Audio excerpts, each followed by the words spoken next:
Hey, I'm Kat, mom of 3 and founder of Ritual, the company setting a new standard in the supplement industry. When I was pregnant, I remember staring at my prenatal vitamins and thinking, what's in this stuff? All I found were vitamins high in heavy metals and lacking in the very essential nutrients we need. So we scoured the world for the best quality ingredients, backed by clinical studies, third-party tested, and Ritual's Essential Prenatal was born. Join our family of skeptics with 40% off your first month when you visit ritual.com/podcast.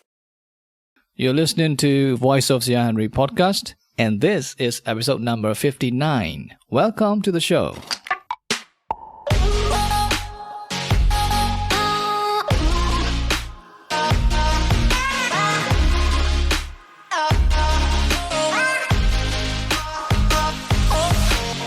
Hey everyone, I hope you are doing great this week and are ready for another quarter of the year with lots of work ahead.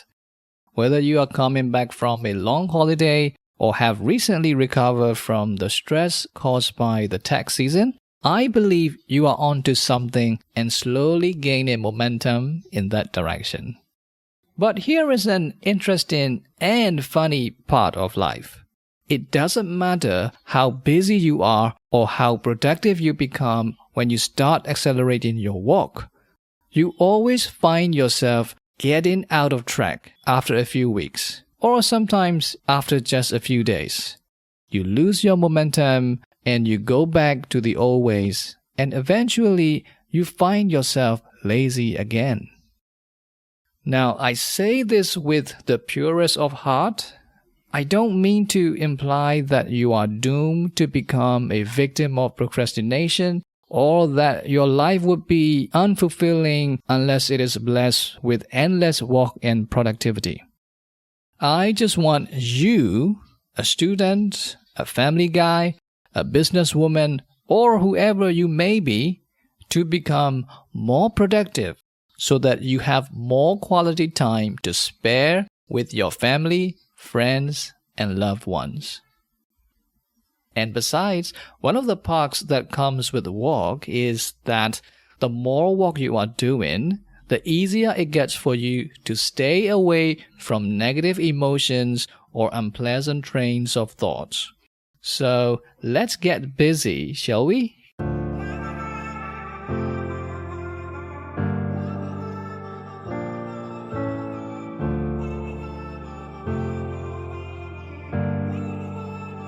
So I think by now you have guessed what I'm going to talk about today in this episode. We are going to revisit our old friend, procrastination. But I promise you that this time we're going to look at it from a different angle. I'm going to give you a simple tool that I use to save myself from falling into the invisible trap of procrastination. You see, one of the biggest challenges to deal with procrastination is that it is a silent killer of productivity and peace of mind. Most of the time, we don't even realize when it hits us. It is like a ninja or a silent assassin that creeps up on you and can go unnoticed until it is too late. To see what I'm talking about, let's imagine a practical scenario many of us are familiar with. Let's say you are starting your day with great energy, your mind is in a positive state, and you have a plan to start working on one of the biggest and most important goals of the day.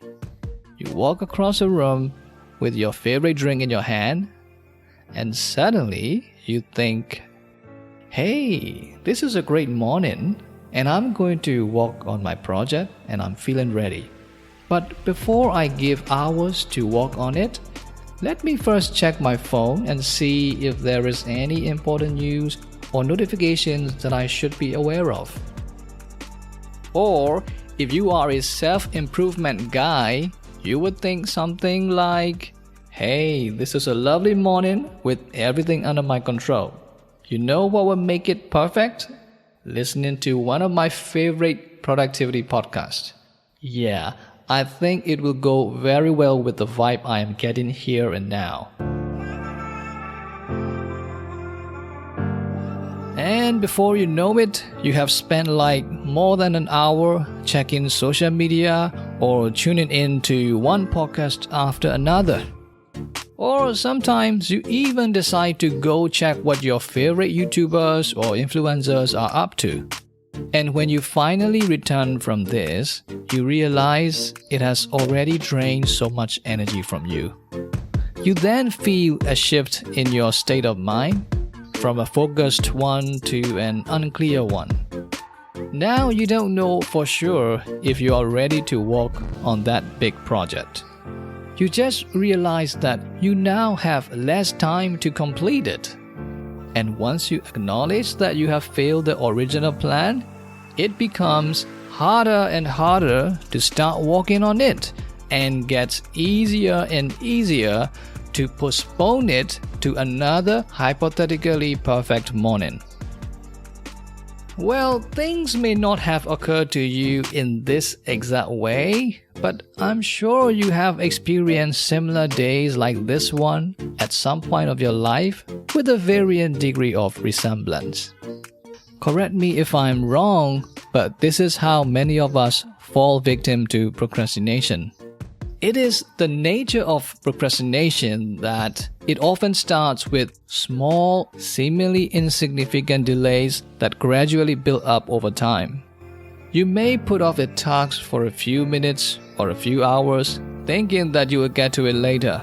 But this delay can quickly turn into days, weeks, or even months, and before you know it, the tasks accumulate over time and become overwhelming, ultimately resulting in stress and anxiety. The challenge here is that it is really difficult to recognize that you are procrastinating when you are in the midst of it. Sometimes you may feel like you are being productive because you are occupied with other tasks, but in reality, you are just avoiding the most important tasks you should be working on. The only way you can overcome this challenge is by noticing yourself when you are about to procrastinate. In another word, you need to learn how to prevent it before it happens to you. And in order to do that, you need to know when it is going to happen. That may sound unachievable considering the twisted nature of this enemy. But there is a way, and I'm going to reveal it to you right after the ad break.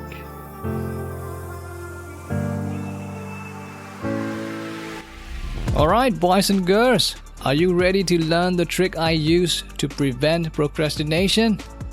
Well then, keep listening. I have observed and learned from time and time again that it is so easy for us to confuse between an act of relaxation and an act of procrastination. As much as we convince ourselves that we need a break or that we deserve some time to unwind, we usually end up using that time to avoid the tasks we should be working on. Part of the problem is that we live in a culture that overly values profit and busyness. We tend to feel guilty for taking time to relax, and we may even feel like we are being lazy or unproductive when we do so. As a result, we try to justify our relaxation time by telling ourselves that we need it to recharge or that it is important for our mental health and productivity. And as this justification grows, we can mess things up by mixing entertaining activities with our work. This happens easily to people who have a very flexible work schedule or environment. For example, we know that checking social media can take our minds off things, at least temporarily. We also know that watching some videos on Instagram or YouTube can sometimes be refreshing. So, while we are walking, we start to give excuses to ourselves that we should have a break or recharge our mind by consuming some content before we handle the bigger tasks. But what we are unaware of mostly is that we are just tricking ourselves to avoid working on more demanding tasks.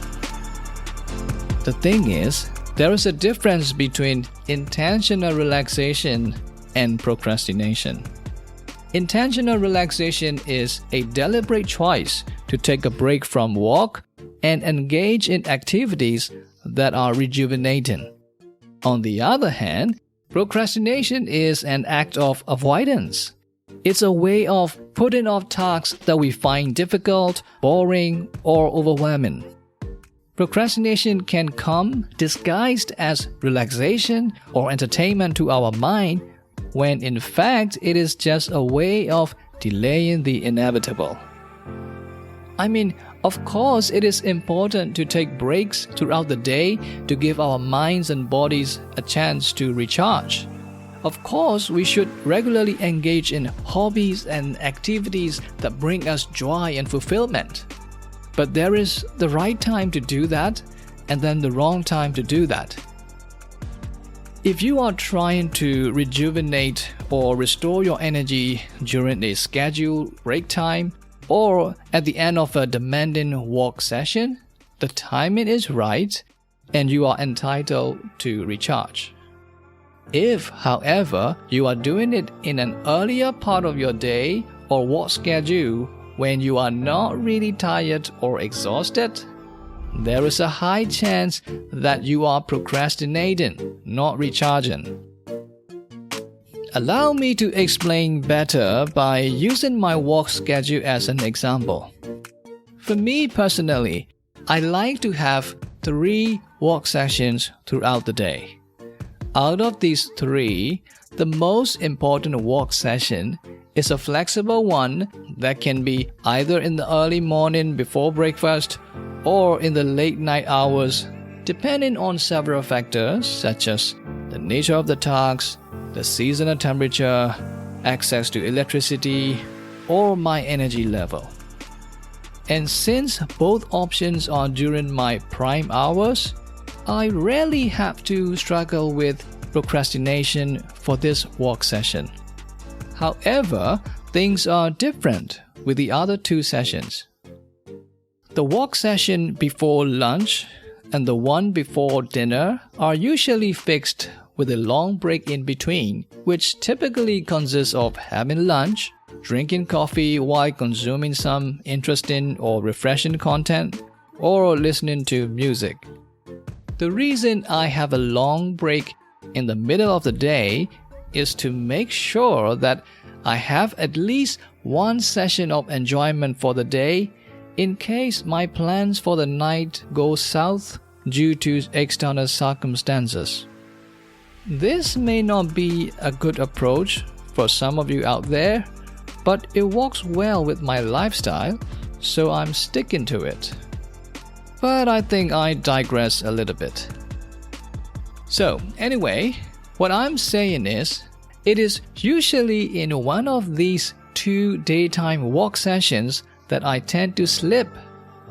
You see, on the days that I had a great morning work session before breakfast, I kind of feel the need to treat myself with some reward. So, on such days, my work session before lunch may become mixed up with unscheduled content consumption, which affects how much work I can complete before lunch. Or, if I didn't slip in that session, another way things can go wrong is during my afternoon break, after which I am supposed to handle a demanding task. I could give some random excuses to myself to take a longer break just so I can avoid working on an important matter and mess up the amount of work I can complete before my dinner. So, after experiencing this trouble many times in the past, I have come up with a solution that can help me realize if I'm trying to recharge or just trying to delay the work. And it is so simple and effective. All I need to do is ask myself this question: Am I moving towards or away from something? That's it. Whenever you are about to have some fun or scroll through social media, just ask this question of whether you are doing it to move towards a goal or to move away from a task. In other words, are you having fun to serve a purpose or to delay some work? This question sounds so simple yet so powerful. And ever since I have come up with it, I better understand what I am doing when I'm trying to have fun.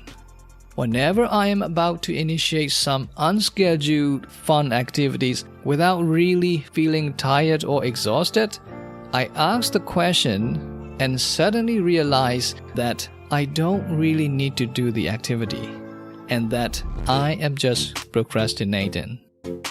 And with that change of knowledge, I have been able to avoid falling victim to this notorious enemy frequently. So there you have it, my friends. That's how I prevent myself from procrastinating. And it has been such a pleasure that I am able to share this secret with you today. And I hope you apply this technique as soon as possible so that you don't forget it.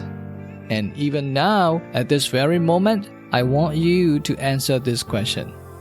Are you listening to my podcast because you need to hear my voice today? Or are you just doing this to delay some work?